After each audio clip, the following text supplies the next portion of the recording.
All right, let's unravel a really cool little mystery from the world of computer science, a puzzle that seems totally impossible at first.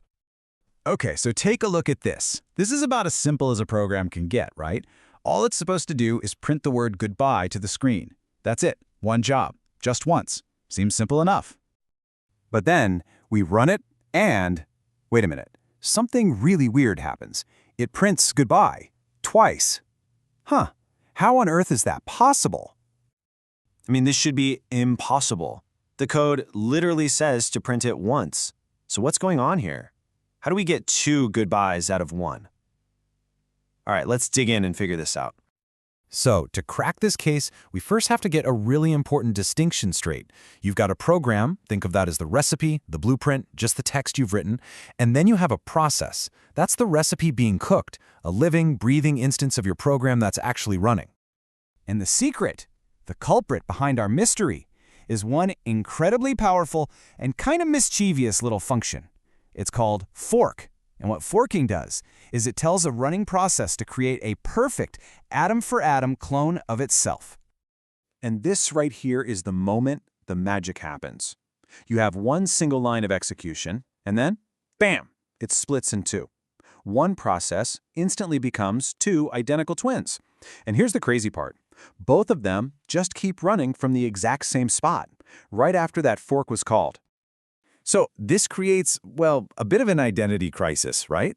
If you've got two processes that are perfect clones, they have the same memory, the same code, the whole shebang, how do they know which is which? How does the original know it's the original, and how does the clone know it's the clone?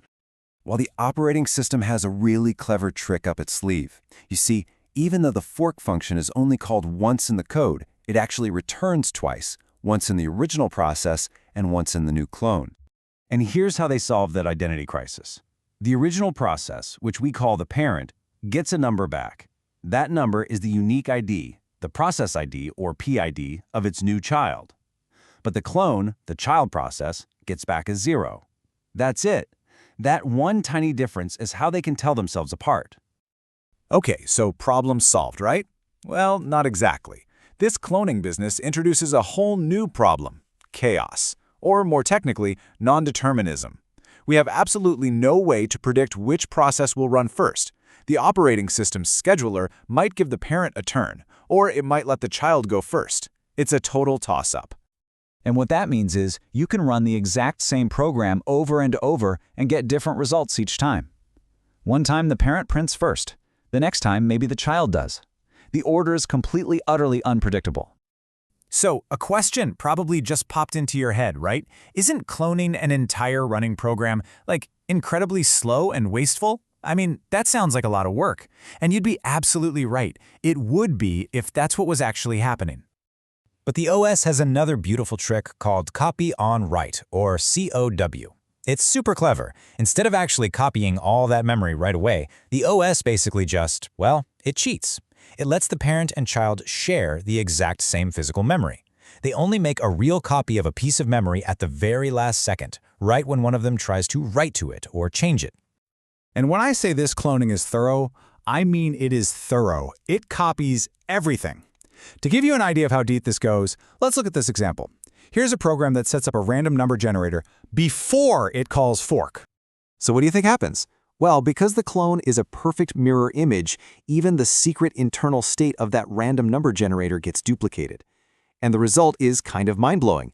Both the parent and the child end up generating the exact same quote-unquote random number. Yup, the clone is so perfect, even randomness gets cloned. Think about that for a second. Nothing is left to chance, not even chance itself. Okay, so this is all really cool, but it raises a huge question. If we've got these unpredictable clones running all over the place, how in the world do we build reliable software?